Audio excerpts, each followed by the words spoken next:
Hey, Shoujo fans! Welcome to episode 49 of the Shoujo Sundae podcast. This week, we will be reviewing Fruits Basket, episode 24 and 25. It's finale time! Let's dig in. Brain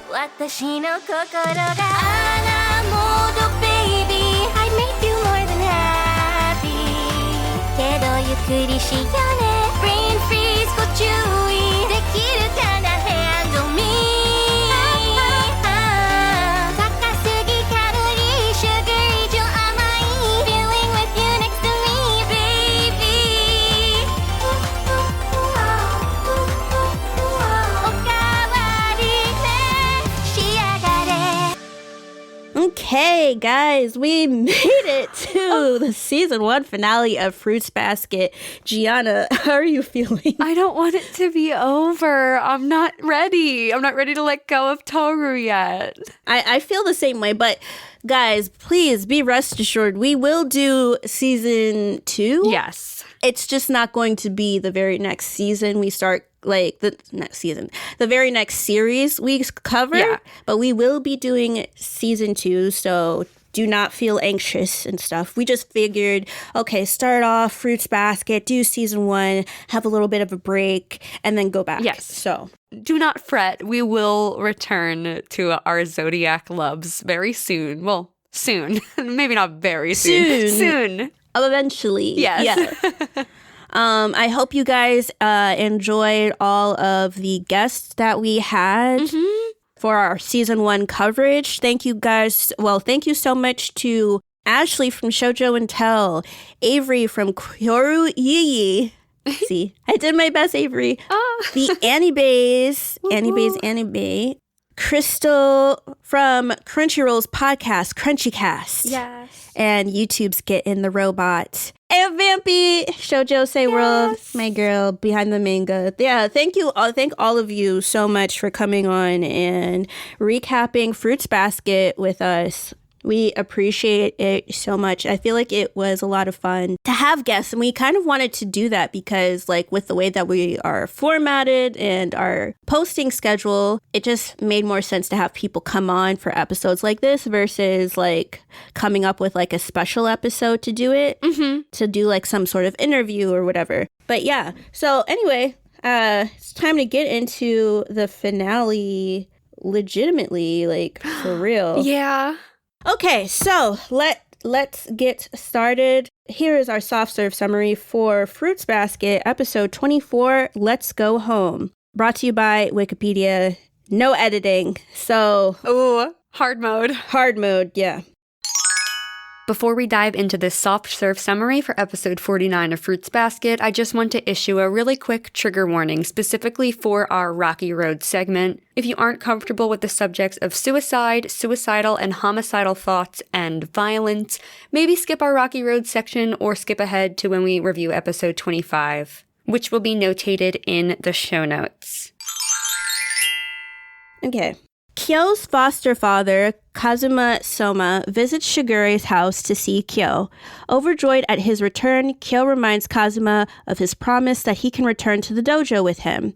Kazuma, however, believes that it would be beneficial for Kyo to continue living at Shigure's house because of Tohru's positive influence. He thus confides in Shigure his plan to confront Kyo and expose his true cat form in the belief that Tohru will save him, which Kagura overhears. That night, Kazuma removes the rosary from Kyo's wrist and exposes his true form in front of Tohru, with Kagura and Yuki watching from behind the scenes. Frightened of ultimately losing her, he runs away from the house, but Tohru follows him. She catches up to him, but Kyo violently turns her away. Although initially repulsed at the sight, Tohru does not back away, but instead clings to Kyo and vows never to leave his side. The embrace reminds Kyo of his mother before her passing, and he briefly turns back to normal before transforming into a cat after embracing Tohru, as Tohru then carries him back to the house. And that is our summary. Oh my god, this episode. Very, very emotional. Oh my god. Yes, yes. Gianna, do you have a theme? I do. I just put like an overarching theme. I said It is more important to be honest than to tell people what you think they want to hear. Oh, yes. Beautiful. Yeah. Thank you. What do you have? I have, sometimes people need to see you at your worst to tell you exactly what you need to hear. Oh, wow. Okay. Yeah. We had like similar threads. Yes, yes. Do you have any sprinkle on top? I didn't write any for this episode. Do you have any? Yeah. I put the lukewarm bath. Okay. Because when Kazuma is talking to Kyo and Kyo's kind of excited to go back with Kazuma to the dojo, and Kazuma is basically like, no, you should stay here, then Kyo compares living in the house with Tohru as being, well, not just Tohru, also with Shigure and Yuki, as being in a lukewarm bath, and that he's starting to get pruny and he wants to get out. Mm-hmm. And so I think that to compare his experience there as a lukewarm bath, it's like, I think that the fact that it's probably lukewarm, like, I mean, I know normally people wouldn't really like that, but it's still like warm. So there's still some level of comfort, right? And I feel that that is kind of attributed to Tohru. But the pruniness and the desire to get out is more in reference to being there with Yuki primarily, and also like just his headspace as a Zodiac member. Like, he wants to get out. He wants to be away from the curse. He wants to be away from a lot of things. That might be a slight reach, but that's what I had for symbolism. I really like that. I think that that's a really cool way to like read into it. Thank you. Yeah. Okay, it is time for Floats Your Boat. I'm gonna be honest, I just have two. So do I. What if we have the same two? Twins again. Okay. We might, I don't know. We probably do. Yeah. Okay, what's your first one? Okay, my first one is that Kyo is so adorable when he's able to let go and greet his master, like, formally. Yes! He's just so happy to see him, and it's the sweetest thing. Yes, I had that Kyo not wanting to show his happiness in front of others, but then Kazuma understanding it and stuff, and, like, it's just so cute. Yeah. The way Kazuma is just like, which room's Kyo's, like, so calmly, and Yeah. it goes over Toru's head, but everyone else is like, oh, they're so happy to see each other. Oh, it's so cute. It's so cute, like, so cute. Yeah. The second one, or at least my second one, is just Tohru in general fighting for Kyo. Yeah, pretty much. I wrote specifically that Kazuma asks Tohru if Kyo's true form disgusts or frightens her, and without even replying, Tohru runs after him. Right, yeah. It's all like low-key rocky road. We'll get there. For real, right? That's just, yeah. Tohru is so amazing. But yeah, just the fact that she fought for him, and she fought for him against all odds, against really like what his family assumed, against herself as well, because it's not like she wasn't repulsed either. Mm-hmm. But that, I guess that's it for Floats Your Boat. So Yeah. let's move into Banana Split. What is your first one? I only have one, and it's kind of half-baked, honestly. Oh, okay. I have because I just didn't like hearing Kyo telling Kazuma that he hates living at Shigure's house. It's just like kind of sad that like that's the way he truly feels, or at least saying that that's how he truly feels. Mm-hmm. And Kazuma just thinks to himself, that's not hate you feel. And it hit me like, oh no, it's not Kyo. So that's why it's Banana Split. Right, because I feel as if he said that because he just mentally operates in extremes. So he's Yes. like, I hate it here. It's like, you described it as a bath. That means you're clean. I don't know. Because Kyo was like, I hate it. And Kazuma was like, that's not hate. That's something else. And that's why I was Right. like, ooh, no, it's not. Yeah. Yeah. I actually have a couple. I have like 6. Ooh, okay, go off. We will be here for a minute. No, I'm just kidding. So when Kazuma is talking to Shigure about revealing Kyo's cat form, and Shigure thinks even you choose to entrust everything to her. Mm-hmm. I was banana split about that because it just in general makes me uncomfortable that all of these people are heavily relying on Tohru and then also don't let her be aware of what's really going on. they just expect her to perform. Yeah. Yeah, you're right. Yeah, so for me, it's just, I really kind of despise the high-handedness of the adults in the situation. But then, I don't know, it was just interesting to see that. So I was just like, okay. So more of y'all adults are complicit, not really adults, because... Yeah. What? The next thing I have is that... Okay, so in general, Kazuma's reasoning on taking the rosary beads off Kyo... Okay. Because, like, part of me was, like, really enraged. I think it's in multiple segments. But, like, I get it in the sense that he wants Kyo to confront things about himself and beliefs that he has. But I just really don't like the way he's going about it. Because him saying, like, I hate the rat, I hate this, I hate that, it's like, okay, you sound like your childhood self. And he could see that since he's basically been, like, the surrogate dad for him. Mm-hmm. But I just feel like there's a way of going about it that could have been different, honestly. I agree. I think that I should have written that down in Banana Split, too. Because... like, similarly to what you were just saying about them expecting Tohru to perform, like, this is a pretty big deal and a big ask. Like, the least they could do is, like, clue her in on what's about to happen. Yeah. I mean, I guess they want her reaction to be genuine or whatever, but, like, just, like, explain to her what's going on. You don't have to tell her, like, exactly what it all means if you don't want to, but, like, at least a little something. Yeah. I think that they do a lot, but yeah, it's a different segment. So, okay, this is kind of, it's funny, but it's not funny, guys. So please, like, walk with me here, okay? Okay. So, Kyo's cat spirit form, it's like, I had two minds of it. Like, when I saw it, I was like, Kyo looks like a brown Pokemon. Oh my god, wait, stop. Not us having the same exact thought. I'm like, he's a Pokemon. He's a Pokemon. This is like a legendary Pokemon. Yes. Oh like with the eyes and shit. Because I was just like, why is he a Pokemon? Like, it's a Pokemon. It's a dinosaur. It's Cat Charizard. Like, Yes. Okay, title of this episode is Cat Charizard. Well, no, because, we usually do finale. Traditional. Oh, that's right. It would have been Cat Charizard. Yeah, that's true. It would have been Cat Charizard. Oh my gosh, he just looked like a brown. So of one mind, I was like, he looks like a brown Pokemon with red eyes. Then the other part, which is just really bad, like, I'm so sorry, y'all. But I guess this is in particular because I know there are people who are younger that listen to our podcast. Hi. Hi. But anyway, for our listeners that are 21 and up, like, have you ever had like a really just a long night, right? A long night of drinking, barely any food, and then you get home and then like you feel ill and so you have to take a shit. Like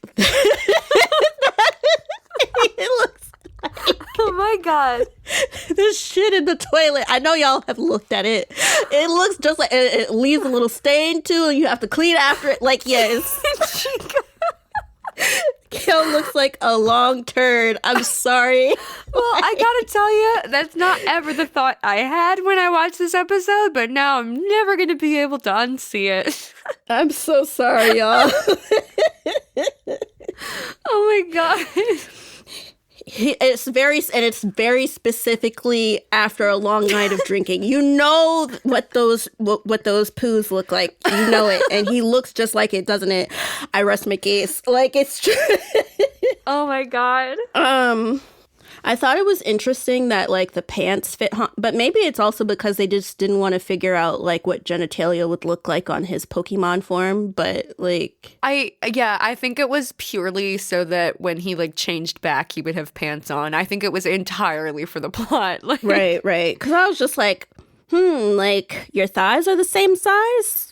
Interesting. Okay. I guess in a way, like, even though that's like kind of silly, it does give him an even more like disfigured kind of appearance. True. But I think it was all just like so that they wouldn't have to navigate nudity. Yeah. I have two last things. One is, how could Tohru get up the mountain so fast to hug Kyo's turd arm because she was walking away, guys. She was walking away. Yeah. After we'll get to that in another segment. Oh, we're gonna get to that. Yeah. But after she was walking away in the river, and then she decides, I'm turning around to him, and all of a sudden she was just there in 2 seconds, and it's like Anime magic. But I was just like, okay. Yeah. Question that. And then the last thing that I had is like we see Kyo's cat spirit hit the mountain, and he partially breaks the mountain. Mm-hmm. So one thought I have is like, one, Tohru should be a little bit more fucked up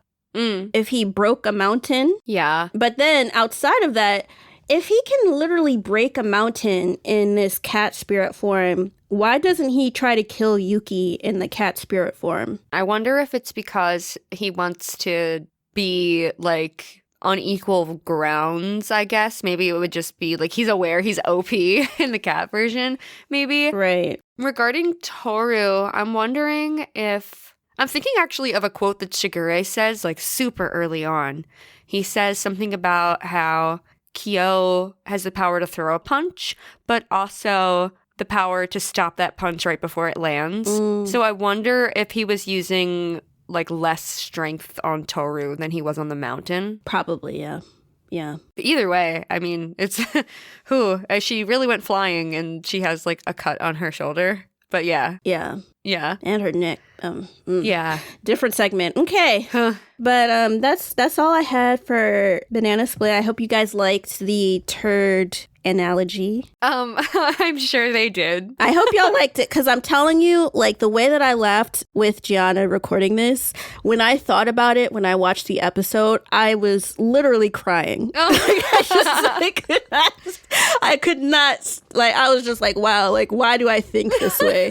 But, yeah, so y'all are not the only ones astounded by what comes out of like my mouth. Even I'm not about what comes out of my mouth, but just like what I think about. Like, I am so unhinged at times, but either way. So am I. It's okay. Yeah. Okay, so now we will move on into Rocky Road. Giana, can you kick it off? Sure. So the first thing that I have is Kazuma consoles Kyo as a child, saying that he understands him, that it's okay, that his mother's death wasn't his fault, and then he offers him to live with him, and Kyo breaks down crying, finally feeling like he's safe, like in a safe place to break down. I was crying with Kyo, 'cause that is everything and more that he needed in that moment. Right. I do agree. It's in the sense that somebody needed to get him out of there. And like the one person that technically only gave Kyo any positivity or like sort of reminiscent loving energy died. Yeah. And all of these people were around him and blaming him. And so he's like repeating, like just traumatized. It's not my fault. It's not my fault. And Cosmo's like, it's not your fault. Yeah. And he just breaks too. I don't even think that they were in a separate place. They were still around all of those terrible people. And it was just like he just needed one person to defend him. So he didn't have to be defiant, you know? Mm-hmm. But yeah, that made me super emotional. Oh, the part where Kyo says that, because he was so upset with his mom, like, passing away. He literally was just like, I could kill the rat. If I kill the rat and I kill myself, would you be happy? Like, as a child? A small child, yeah. Oh my God. Like, that's so heavy. It's awful. It is so heavy. It's so much, guys, because even his first instance with death is his mom killing herself. For it to be now part of his vocabulary to the point where he said he would also kill himself. And he's like literally a baby. It's so sad. It really is. Yeah. The next thing that I have is just that Kyo's shame is palpable. Mm-hmm. He hates his circumstances and his true form so much. And he's threatening Tohru and pushing her away, literally, like physically, because he assumes he's going to lose her regardless just because of his true form. Yeah. And this curse he carries and the shame he carries, you know, all of that just made, I was crying. There was a point in this episode where I think I was just crying for like the rest of it. Yeah. I really, really feel for him, which makes what Tohru does hit even harder. Yeah. I mean, especially when you start getting like the literal audio flashback of his mom talking about, don't look at him. Don't look at my son. Oh, yeah, that hurts. I love you so much, but I don't want the world to like see you. Right. This is all before, anyway. Yeah. Hiding him from the world, acting as if you care about him, and it's just like you're just damaging him, and then you're gone like that. Like, it's so sad. And you just feel like your heart just breaks for him. It makes me so upset that he went through that level of trauma. And like, yes, he had Kazuma, but all of the Somas really need therapy for real. Oh my gosh, yes. Legitimate therapy. I don't know how y'all can be so rich and have so many people in different professions and didn't think a therapist was needed, like with the way that this zodiac is. Right. You're all literally cursed. You should there should be a therapist on the inside, not just a doctor. Yeah. That would be so useful. For real. Honestly, I don't know what they're doing to not have one, but it's very dumb to me. Yeah. Ooh, when Kyo said he's sick of having things forced on him. Mm-hmm. Ooh, that made me like, cause like I was crying, but I had like a frustrated cry too. Yeah. Because like you just get so resentful really of people pushing things on you. Like, I can tell you right now, if somebody needs something from me, they should just tell me. I despise it when people push their agendas onto me, and I have said in the past, like, I don't want to do this. This is not for me, And then here you are pushing an agenda again. Get the fuck out of my face. It's one of the bigger things that I hate. I just do not like that at all. Like, trying to control people or make them move the way that you want them to move. And I feel so badly for him because even as even as a teenager with a little bit more autonomy, people are still forcing things onto him. And it's just really sad. Yeah, it's like his whole life is like being put into this box of being the cat. And then it just becomes more and more of a heavy burden as he grows older. Yeah. And then I had Kyo fighting his mom in his head. Yeah. Oh. Just the flashbacks. And I broke at the rosary checking. Because you just saw his little baby hand. Yeah. And she's pushing it over and over. Like, is it there? Is it there? Is it there? And it's just like, obviously, because you don't see a little mini turd in front of you. Like, sorry, y'all. But it's still like, you don't see a mini Pokemon in front of you. You don't see him. You just see like this cute baby. Yeah, this sweet boy. Yeah. So, when Tohru actually turns around and starts walking away after Kyo threatens her, I teared up immediately. Tohru doesn't give up easily, and she doesn't give up on the people she cares about. Yeah. And when she actually turned around and started walking away, she must have been thinking to herself, like, yeah, I guess this is what I am supposed to do. Like, there's nothing more that I can do. But then she turns around and she's there embracing him, saying, let's go home. I sobbed. Yeah. She's like admitting to being afraid, but that she wants to understand him. And she repeats his words that he's been telling to her back to him. If you need to talk, I'll listen. Yeah. If you need to be selfish, I'll let you. She wants to do these things for him because he's done those things for her. She wants to face struggles with him. She wants to live together and share little moments. And oh, I'm a wreck. I was a complete wreck watching it. You know what it means to Kyo, and you know what it means to Tohru. Yeah. Oh my gosh. Like, for her to heal that mother wound in him. Not that he sees her as a mother, but I'm saying it because his mom was the one that created that wound. Yes. And literally all he wanted was for them to be honest. Exactly. That's all he wanted and all he needed. Yeah. And to just know that somebody accepts him anyway. And so for her to still like do that even after being like hurt and stuff. It was a lot. I cried too. I just hats off to her. Like I Yeah.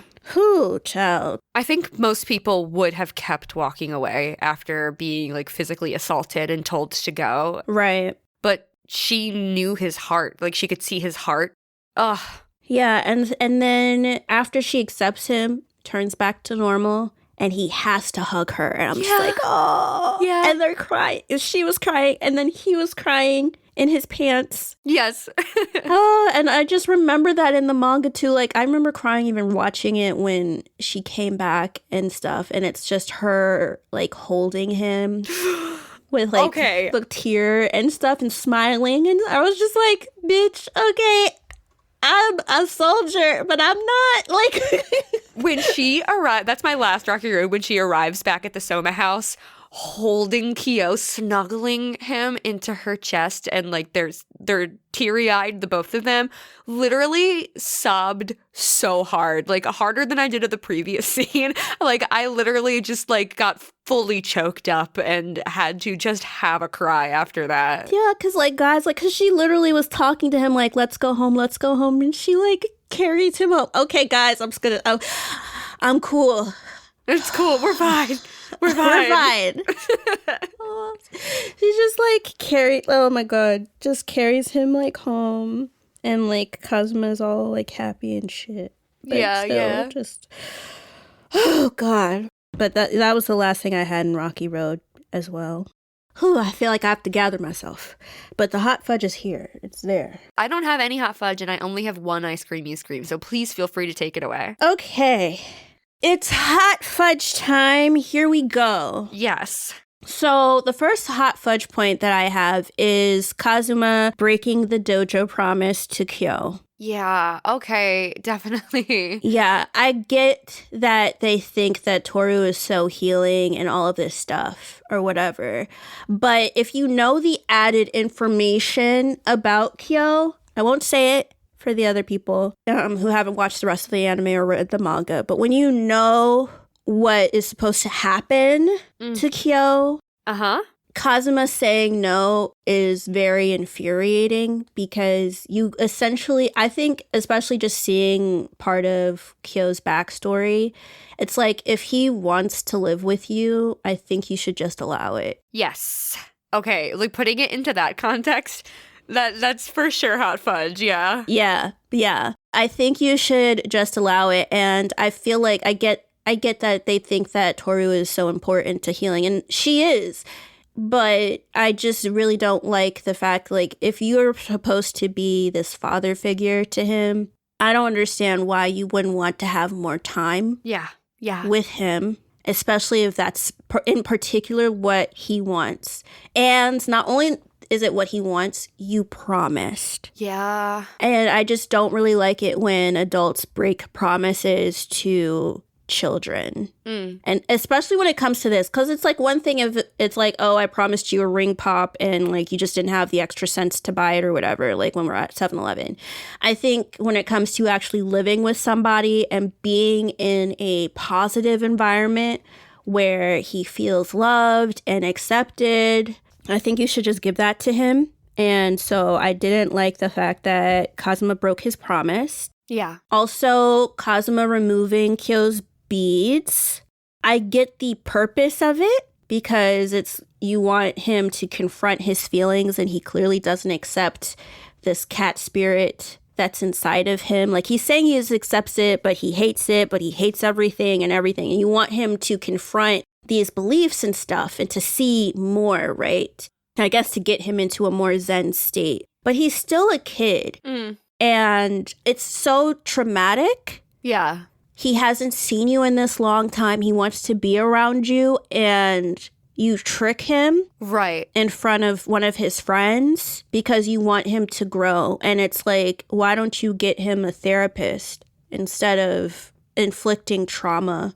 Because if you think that, oh, like, he needs to accept himself, you know, a good way of getting him to accept himself is to talk to a therapist to figure out what his strengths and weaknesses are, to speak to that. He should have had a grief counselor since his mom committed suicide. And I feel like something that I took issue with in general is that, we'll get into that more in the next episode, is clearly Kyo doesn't like it when people are talking badly about him and he feels defiant. And that's something he could have worked through with a therapist. But instead of getting him one, you're just like, okay, let me take something. This is a person that you value, that you don't even want them to know this thing about you because everyone in your life has disappointed you. And I'm putting you in that position to be disappointed again. It's just very messed up. I don't like it. Right. Like, there was such a risk with doing that where Kyo could have lost all of the progress that he made.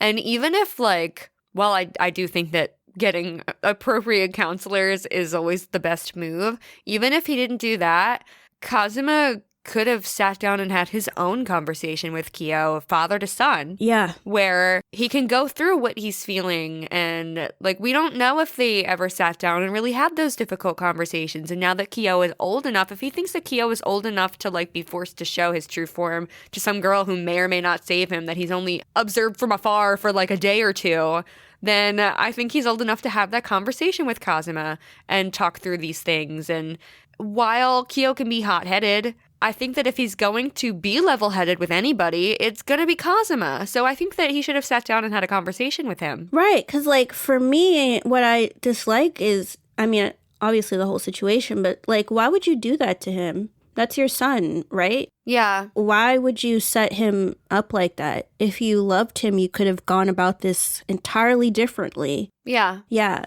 Kazuma asking Tohru in his mind to take care of Kyo. Like, what? You just met this girl. She smiled at her. That's why I was, like, upset by this whole situation. Because, like, you just met her. You saw him smile at her, like, literally the day before. It was just like, let me go and fuck that up. And maybe you'll take care of it. Like, what the fuck is... No. That is a lot of assuming, honestly. I didn't even really think about it. It's crazy. I just, like, clearly the adults in this are not okay. Because why would you do that? That was dumb. But, okay, this is really the last one that I had in Hot Fudge, and I'm sure it would be on yours. Tohru gets yeeted, guys. Quite. She yeeted into the sky and falls into this river thing. Yeah. And like, okay, I know that you wanted to push her away, but Kyo, did you have to literally, like, yeet her? Like, what the fuck? Yeah, I mean, there's truly no other word besides yeet. Yeah, like, she went soaring. She went soaring, like, you know, when people watch baseball and, like, they hit the ball and shit, and you're just watching to see where it's gonna fall? Like that. Yeah. Oh my God, wait, I'm sorry, this is so fucked up, but what was that toy from the 90s that got banned? It was, like, where you pull the string and, like, the little, like, fairy girl puts her, like, little wings out and she spins around the room. Ooh, I know what you're talking about. I don't remember the name. Like, the magic, like, spinning flying dancers or something. Oh, yeah, Sky Dancer. I'm sorry. I'm so sorry. I'm so sorry, y'all. I used to watch it too. Like, I can do anything. Sky Dancer. Oh my gosh, it's such a serious moment. I'm sorry, guys. I deflect with humor. Oh, God. No, it's okay. I literally called Kyo, like, a long shit in this episode. It's fine. Oh my God. If we have any new listeners who are like, oh, what did they think of the finale of Fruits Basket season 1? I'm so sorry. We're talking about Pokemon. We're talking about shitting after being drunk. We're talking about Sky Dancers. Yeah. Oh my God. Yeah. She literally just went into, like, the sky. Like, you know how people they would hit something into the sky and then it would turn into, like, a bright light and be like, pew. Yes, a la Team Rocket if we're talking about Pokemon. Right, for real. Like, ooh, never to be seen again. No. Yeah. Yeah, I thought that was really crazy. Just the level of aggression and violence towards her. And I feel that the fact that there weren't any adults around, they just let her go into the woods like that. I thought that was fucking ridiculous. Yeah, it literally became like, okay, Tohru, go fetch, essentially. It's your problem. Right. Yeah. Just heal Kyo for us, why don't you? Yeah, meanwhile, he literally dangerous. Yes. Like, he hit a mountain. Y'all aren't gonna follow her? Like, safely from a distance? Like, what the fuck? Yeah, I was gonna say something, but it was spoilers, so yeah. Oh, true. Okay. Do you have any hot fudge? No, just one ice cream you scream. Okay, cool. Let's move on into ice cream you scream. I just have one as well. Okay. Kind of lighthearted though. Oh, okay. Mine's not. Oh, ooh, okay. Mine's about Kyo's mom. Okay. I just had a problem with Kyo's mom not being upfront with her true feelings. Yeah. And masking it with lies. I think he needed the truth. I know that he's a child, but there's a way that I think she could have presented it to him because he knew she was lying. Yeah. Like, he knew. He could feel that from her. So it was worse for her to lie and create this trauma and, like, these trust issues and thinking he's going to lose people anyway, or, like, they could never accept him because she pretended to accept him. So he's like, well, everybody else could be pretending to be accepting me. And, like, Tohru had to, like, go above and beyond to, like, prove that that is not the case. Yeah. So I just had a problem with the way his mother handled everything. Oh, yeah, she's a bitch. Yeah, okay. I'm glad it's not just me. I mean, I'm glad she's dead. Oh my god. That's kind of fucked up, but it is what it is. I'm like, I don't know what it is. Like, some of y'all Soma women, Yeah. y'all need some help. Yeah. But whether you're married into it or you were born, y'all need some help. Yeah, we're looking at Kisa's mom, looking at Momiji's mom. Yeah, definitely. I said it was lighthearted. It's not really that lighthearted. It's just Kagura listening at the door. Like, while it's all going down. Oh, no. When Kazuma was telling Shigure that he was going to take the beads off and stuff. Oh, okay. Yeah, in general, I didn't like that. But then at the same time, it's like I understood it in the sense that, like, all the Zodiac feel like some sort of revulsion when Kyo's cat spirit comes out. So even then, it was just like, why wasn't it a conversation with the other Zodiac people in the house that you're going to do this? Yeah. I don't know. I might have felt even worse about it, honestly, if that were the case. If, like, Yuki and Kagura, I guess Kagura knew, were, like, in on it, and it was, like, this group thing that just Kyo and Tohru didn't know about. I might have felt even worse about it if that were the case. Because, like, my thing is, like, because we see Hatsuharu and them the next day or whatever, but, like, well, in the other episode, but still, like, him taking the rosary off doesn't really affect people unless they physically see it. So my thing is, even then, like, the adults in this situation aren't protecting the minors, because why wouldn't you tell Kagura and Yuki, hey, go to the main house today? Yeah, that makes sense. Yeah, I don't think that they had to witness that. Right, even if it wasn't the main house, because I don't think he'd be able to convince Yuki to go to the main house unless he utterly had to. He could have, like, he could have forced them to go on a date, but yeah. Right, or go to wherever Ayame was, like, living, or they could have just gone somewhere, or, like, to the anywhere but there. The hot spring would have been perfect. Yeah. Yeah. But I guess that's it for the penultimate episode of Fruits Basket Season 1. So let's get into the finale. Yes. Okay, Fruits Basket episode 25. Summer is almost here. Here's our soft serve summary. Not edited. You got this. I'm gonna try. Okay. Kazuma leaves the house with Tohru without saying his goodbyes to Kyo. He confesses to her that he took Kyo in as atonement for the horrible things he said in his only meeting with his grandfather, Kyo's predecessor as the cat spirit. Before long, however, Kazuma grew to love Kyo as his son. Kyo manages to catch up to the pair and apologizes for being a burden to Kazuma. Now knowing each other's feelings, Kyo and Kazuma firmly reconcile their relationship as Kyo vows to become stronger. Meanwhile, Kagura leaves early while Yuki himself is unsure of his feelings. This attracts Hatsuharu's attention and he brings it up with Tohru, who is also worried about Yuki. Hatsuharu later tells Yuki that it's all right to stay silent on his feelings, but he should not make Tohru worry. Yuki soon reassures her that he strives to better himself gradually. After school, most of the Zodiac members are invited to dinner at Shigure's house. The episode ends with Hiro visiting Rin, the horse zodiac, at the hospital, and Shigure himself at Akito's side, sensing that change is coming and the family curse might finally break. And that's our summary. Whew. Yeah. Whew. Okay, so Gianna, do you have a theme? I do. I wrote, it takes a great deal of strength to recognize your faults or weaknesses and decide to move forward, striving to be stronger or better. Yes, very nice. Thank you. What do you have? I just said that no one is giving up. She's very to the point. No, Like, yeah. everybody I love kept that. saying that in this episode. Like, I'm not going to give up. I'm not going to give up. I was going to rickroll everybody, but nobody needs that. Yes, do it. Because I was literally like, there's a song that does it. Never gonna give you up. Never gonna let you down. Yeah, so no one's giving up. Do you have any sprinkle on top? I do, actually. Ooh, let's go. I felt inclined to Google because IMA shows up to give like these crabs to Yuki and like as like a meal or whatever, like a special like bonding moment. So I was like, let me just quick Google crab symbolism really quick. And what came up is that crabs apparently symbolize rebirth, and IMA is gifting these to Yuki as he's vowing to become a better version of himself. Aww. Yeah. It's very cute. It Although is. Yuki was not happy. He was not.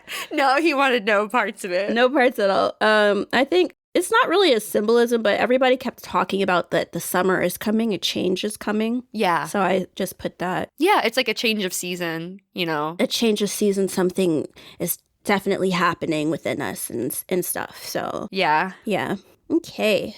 Let's get into Floats Your Boat. Okay. I thought it was very cute seeing Kazuma holding a tiny Kyo so he could look at the cherry blossoms because he was trying to ignore the people talking shit about him. Yeah, I thought in all the flashbacks, it was a really nice showcasing of just how connected Kazuma and Kyo were and still are. I thought he was like a really good dad to him overall. Yeah, that's what I thought as well. I was just like, oh, he was so cute. And honestly, this reminds me, I know that there was mention, I mean, we see Kagura again in the episode and stuff, but it reminds me of like when we first meet Kagura. And then that flashback, Kyo's even younger and he's drawing eggs in the sand because he's a baby. Yes. And I was just like, how can y'all be mean to this baby? He's drawing eggs. Like, Right. Sweet, sweet boy. Yeah, so I like that. I also liked Tohru questioning Kazuma for not talking to Kyo before leaving. Yes. Because kind of what the fuck, but yeah. Yes, I really liked that she addressed that because, yeah, what the fuck? I mean, Yeah. yeah. Ooh. I have the utter joy on Tohru's face after seeing Kyo and Kazuma connect. Yeah. And just seeing that pure, unfiltered joy from Kyo is so adorable. It was so cute. I was just like, oh, look at them. Yeah. They're like fighting. They're fighting, but they're not. They're communicating. Yeah. Yeah.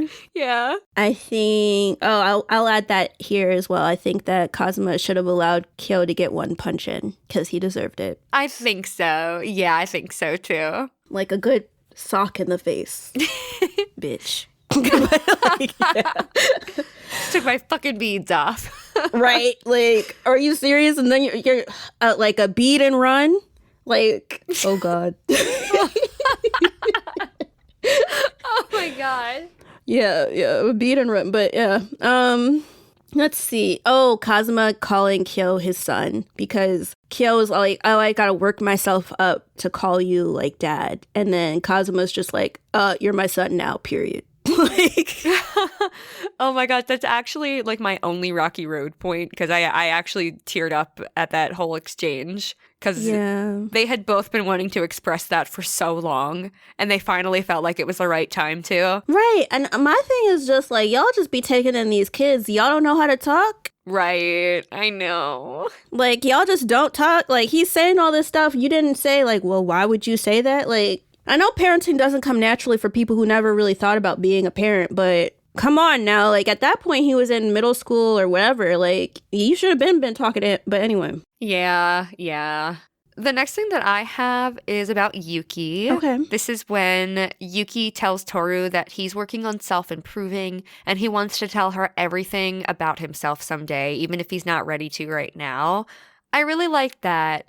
You know, sometimes it's easier to start making progress on yourself when you tell somebody else about your plans. It's not that they're going to hold you accountable or anything. Like, are you growing? Are you working on yourself? But it's more motivating to know that, like, you told somebody that.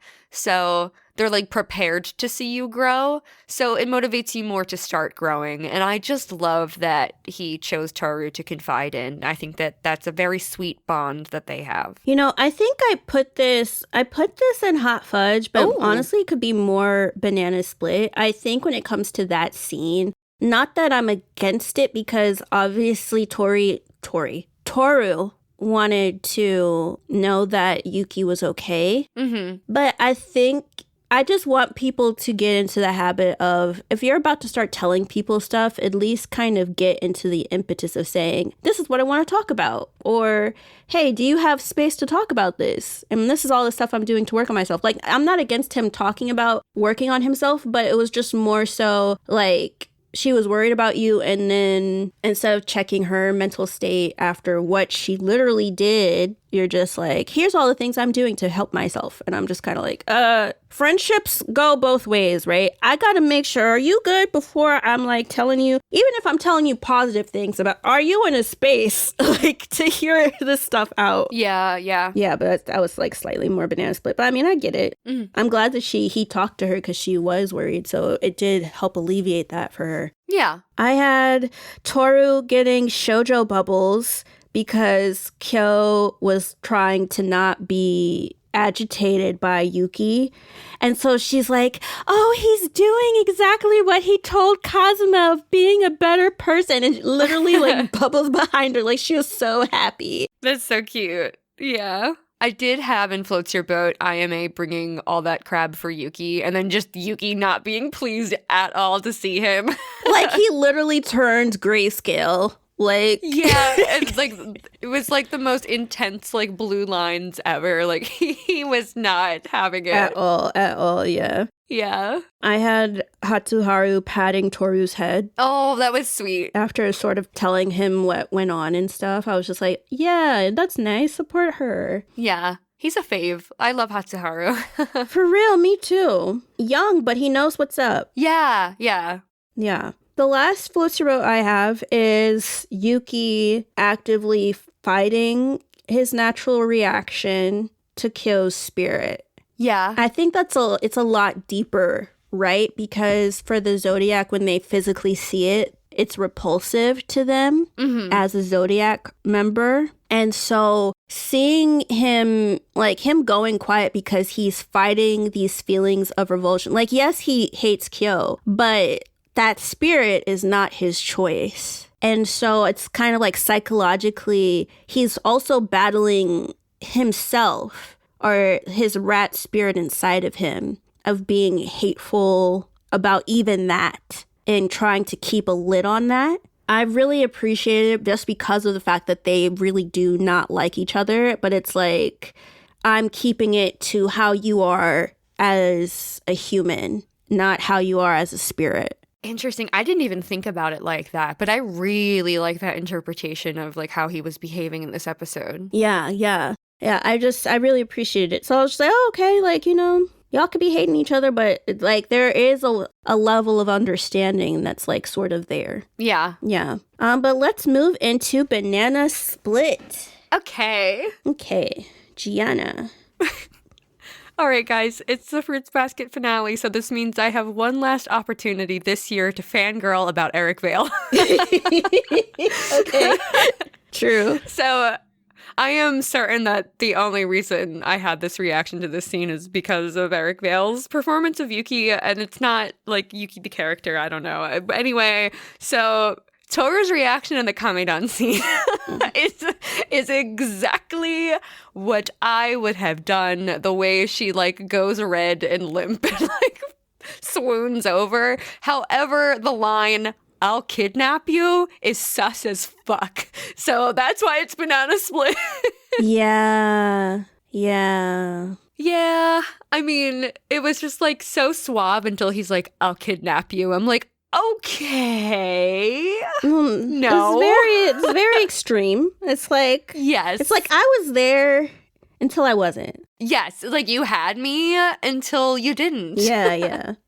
I had Kagura leaving without saying anything. Yes. Okay. I mean, she knew it was going to happen, so it's kind of like she could have like left, but I guess she was just watching to see how Tohru would react. And I guess felt at that moment, oh, shouldn't impose myself, which I wish she felt like that regularly, but... Yeah, if only that's a trait she had on the norm. For real. Also, this is very random. I think that Hatsuharu's tattoo is ugly in different lights. Okay, interesting. I didn't... On his arm. Yeah, I didn't really think about it. Yeah, no, I just think it's a product of his time because I remember like in the 2000s, people were doing like those armband tattoos. Yeah. And like now, not that people don't do arm tattoos, but more people are like, oh, if I do something on my arm, it's going to turn into a sleeve. Yeah. Or a half sleeve. And so it's just kind of like, okay. But yeah, it just looked kind of weird, like ugly and watercolor. Like I know that there are watercolor tattoos that can actually look very pretty, but still it just kind of looked ugly, my bad. Okay, I have 2 more banana splits. Do you have more? I have 2 more. Okay. My first of the 2 more is just that because I'm me and I love like the most melodramatic scenes. They're the ones that do the most for me. I like to like see everything hashed out and fleshed out as much as possible. I couldn't help but think through a lot of this episode that I really would have liked to see the aftermath of that night. Yeah. Like how the following day went. Was anything said? Did like Kyo and Tohru talk about anything, or did they just resume their lives like nothing happened? I really, really would have liked to see more of what unfolded. Like, how was Shigure after this? What was his behavior like? I really, really had a lot of questions I would have liked to see answered. Yeah, you know what? In line, or not in line. I guess it is. In line or in tune with that, I would have loved to see Hattori's reaction. Yes. Definitely. Because Hattori is against the high-handed method that Shigure is using in trying to get Tohru to be an awakening for the Zodiac. Mm-hmm. And it's like he's not going to say anything, but he's against it. And Kazuma and Shigure were being high-handed when it came to taking off Kyo's beads. And you know that Hattori was called because he literally yeeted her into the sky. Yes. Cut her shoulder and her neck. Right. Like, what did Tohru tell Hattori? Because was he clued in? Because she wouldn't tell Hatsuharu because it was like this, secret event that happened. So what does Hattori even know? There's so many questions. There's so many questions for me because I feel like people would be concerned. Why do you have this big ass bandage on your neck? Right. There's no follow-up on Tohru's injuries. At all. Like, is she okay? What happened? Does she need stitches? Like, nobody's talking about it? Again, I guess that kind of does just lump into this one where there's just so many questions about the immediate events after that night that I really wish we had answered. I would have appreciated, at least when it comes to Hattori, him being angry at them for doing that. Yeah. Because somebody needs to be angry on these kids' behalf for them being manipulated into doing certain things because the adults think that this is what's best for them. And for her to be excessively hurt like that, like, you can't tell me her shoulder wasn't dislocated, at least. Right. Yeah. But anyway. Oh, this is so stupid. I just said that I think that the uniform ties are ugly. They're too short. They could be a little bit longer. That's funny. Short ties are cool if you can't tell. So like if you're wearing like a vest on top or you're wearing like a blazer, then I wouldn't care. But like seeing a regular short tie on a short sleeve, I think it's ugly. Sorry, y'all. Yeah, that's all I have for Banana Split. Do you have one left, right? I do have one left. So this was originally in Floats Your Boat, and then I thought about it for a second. I'm like, no, this is definitely Banana Split. Yeah. So we have all of the Somas gathered for dinner, which is so cute. However, It seems to be Shigure's little plan to be at the Soma estate alone with a certain family member since everyone's at his place, and that is why it's banana split. He's being manipulative. I had that in Hot Fudge. Oh, okay. That's great. That's valid. I mean, my thing is, it's only a banana split because I just love seeing everybody gathered, and it's like a really important time, I think, to get people together. But also, it's just Shigure being manipulative. For real, for real. I mean, to just lightly get into it, really, because I have other Hot Fudge stuff. I think for Shigure to say that there's going to be a big family dinner at his house, and you're basically making Tohru cook this dinner. Yeah. For all of these unexpected people, and you don't even have the decency to physically be there, is crazy. Yeah, how are you going to host a dinner and then leave? Or not even be there. Before it starts. Right. Yeah. Right. Very wild. Very wild. Okay, I guess let's get into Rocky Road. I mean, we can stay in Hot Fudge if it's easier, because I actually said my only Rocky Road earlier. Oh, okay. Let's do Hot Fudge and then Rocky Road. Okay, just because I felt like we got into it, you know? Yeah, so just in general, like we sort of already talked about it, but Kazuma leaving Kyo without saying goodbye after literally traumatizing him. Yeah. You're literally insane. You are insane. I don't really understand how you could do that to somebody you call your child. I don't know why there isn't any, like, a cool down period, right? Pleading, groveling. This is just what I thought was right. And, oh, wow, you look like a bullshit. I think there should have been groveling. I think that for him to do that to him, and then it's like, you're too pussy to go in, literally to the cat, but still, you're too pussy to go inside.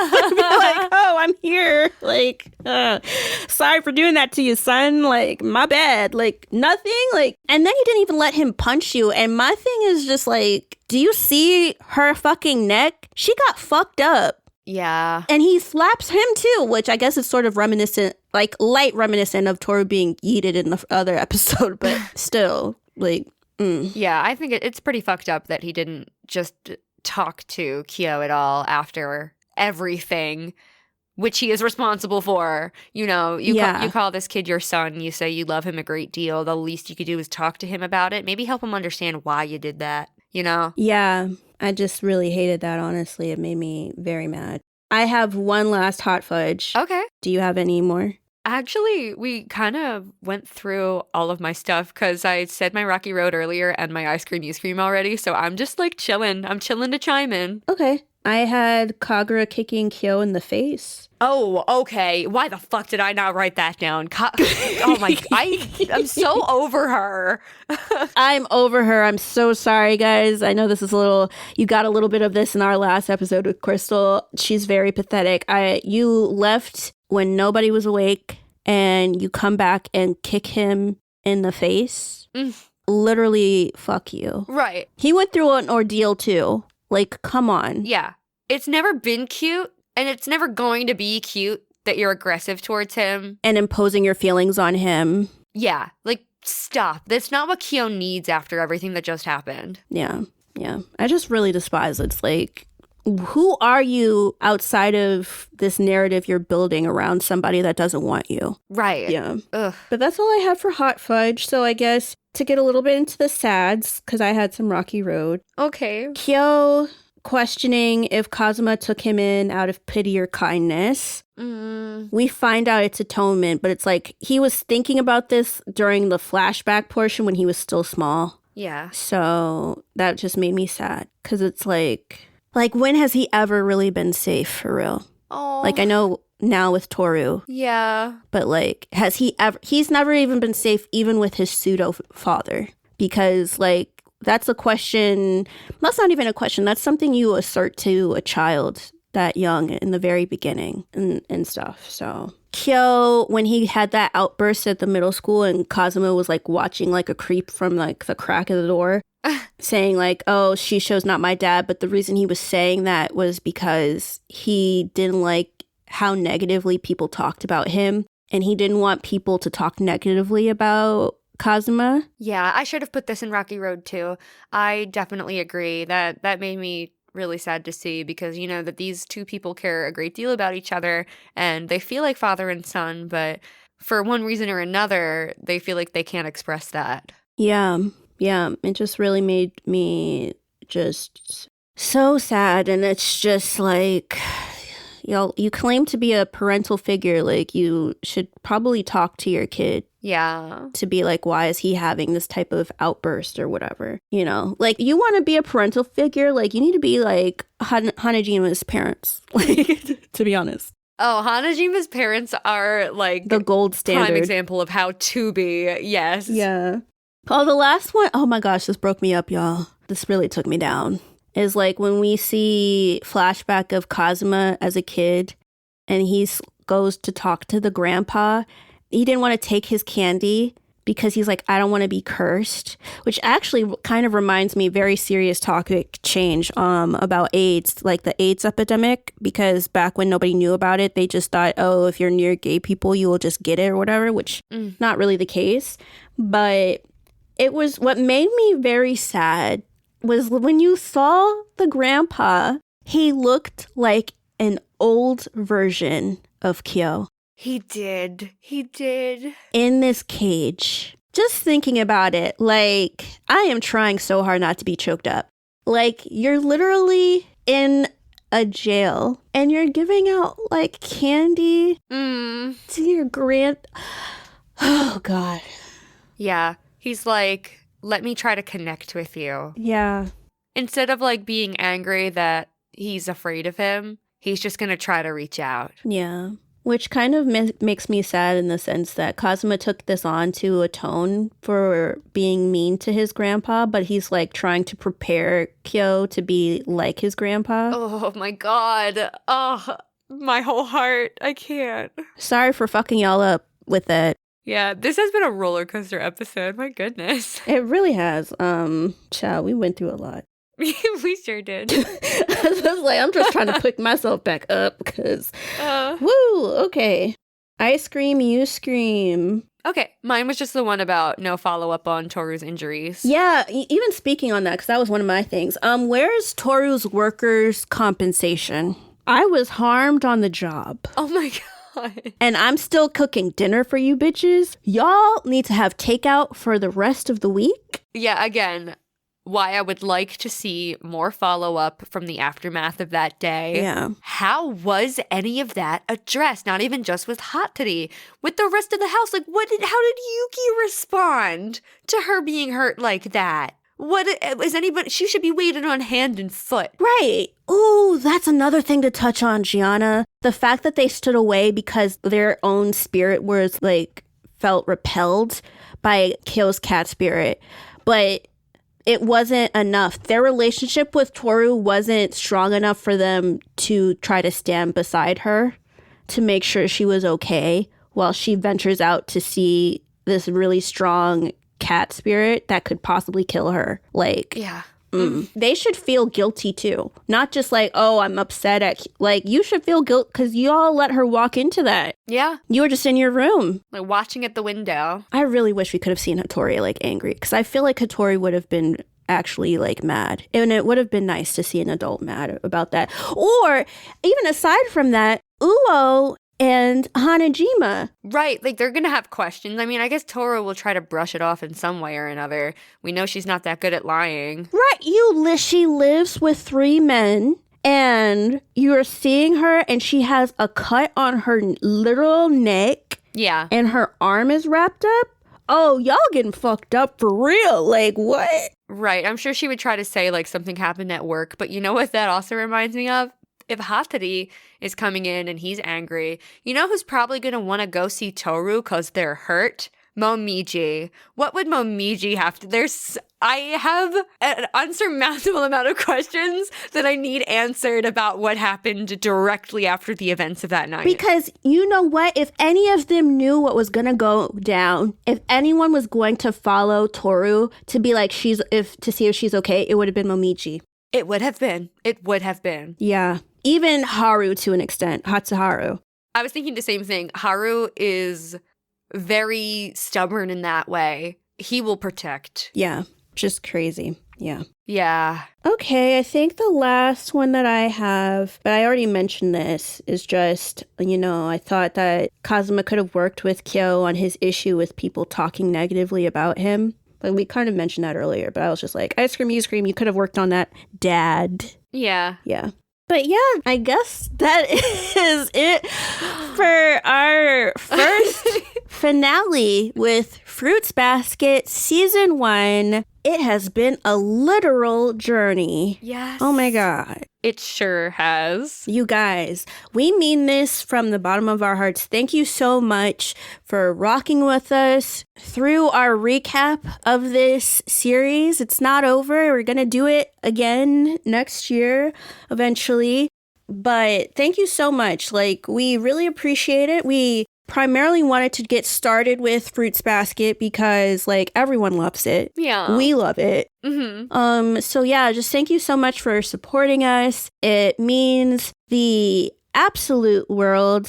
But yeah, so I just wanted to note that before we get into our patron shout out. Yes, guys, thank you so much for coming on this journey with us. And a special big thank you to our patrons. Starting with our Sprinkles patrons, we have Gloves, Akemi, Pete, and PJ. We have our wonderful whipped cream patron, Mark M, and our hot fudge patrons. We have Mackenzie, Aaron, AJ, and Mark D. Thank you guys so much for being our patrons. Yes, we appreciate you guys so much.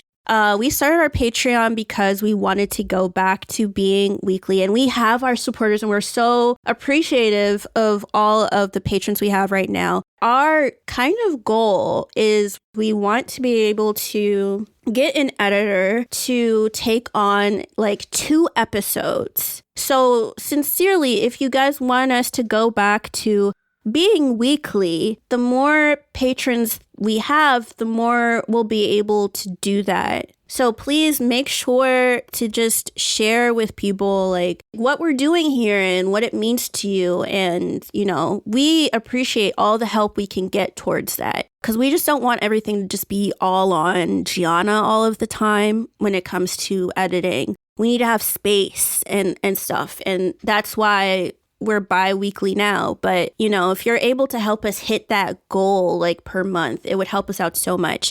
In addition to that, we'd also like to announce, we do have an episode coming out after this because this is the holiday season. So first of all, happy holidays to all of our listeners. Yeah. Like whatever holiday you celebrate, I hope that you're with your loved ones and you're happy and safe. But another announcement we want to make is that we are going to be on a break again. Yes. We did this last year where we took a break in January and we figured out that we would go bi-weekly, but we wanted to go on a break because Giana and I truly need it. Now, this is not a break for patrons, so if you still need that added dose of us, it's going to be available. Yes.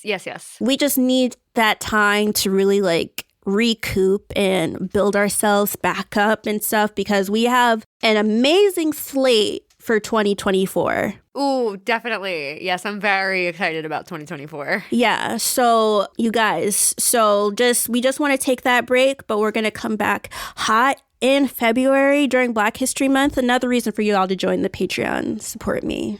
Yes. But in any case, yeah, so we just wanted to announce that now. It might be in our film, the next episode we have out, which you all will find out when the episode comes out. I'm not going to tell you that now. But still, we just wanted to say now that, January, we're taking a little off time. Yeah. We hope that you guys have a happy holiday and a great new year. And there's been so much loss. Just to touch on this, to begin with, we advertise our podcast as being a safe haven for people to come and to hear us talk about shoujo and to be able to kind of get away from the world, to escape from it and stuff, so you could think about more lighthearted things or be introspective about certain properties that you really like. But it has really been blowing Giana and I's mind, just the level of there's so much genocide happening. It's not just in Palestine, it's also in Congo, it's in the Sudan. It is so crazy.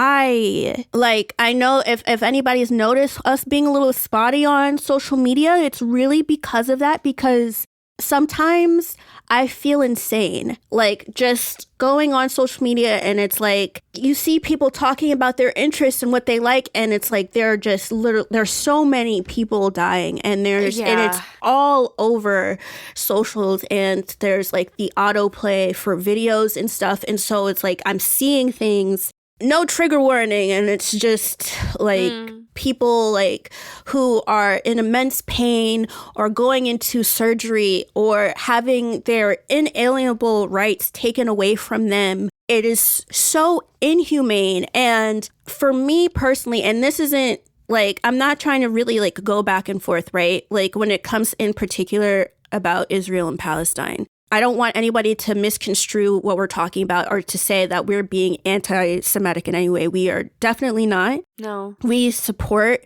the Jewish community. But when it comes to specifically, I feel like the anger that we have, or that, or at least I could say that I have when it comes to Israel, is just primarily on the government. Yes. You want to get rid of a terrorist organization? Okay. I don't know why you need to kill children to accomplish it. Right. I think that is literally insane. And it's everyone, men, women, and children. Elderly people, disabled people. It's just so grotesque and just terrible. And my heart goes out to all of people who have family, who lost family members, the people who are currently like still over there that are going through that, all of the martyrs. The amount of loss, like they even bombed like one of the third oldest church in the world. So this isn't just like against, it's not just against like the like Muslim community. Like there's Palestinian Jewish people, there's Palestinian Christians and Muslims, and like the third oldest church in the world, like just gone. I didn't want to be remiss in not talking about it. I know that like you don't expect that from our podcast, but it's just so heavy, and there are so many different things going on. The best thing that I could say is just to keep talking about it, to keep sharing it, because all of these people that are dying are going through these terrible things. And like I said, it's not just in Palestine, it's also in Congo, and it's also in the Sudan, and so many places. But all of these people had dreams and stories and goals and desires and stuff. And the best thing that we could do is really just share their message and share who they are. So it's not that they're just gone like that. But yeah, so that's really all that I had on it. Yeah. My heart just goes out to these people, and every time I open social media, it's like whiplash, because you see like, here's my manga reading list, and then like a post underneath it is just like these unspeakable tragedies that are happening.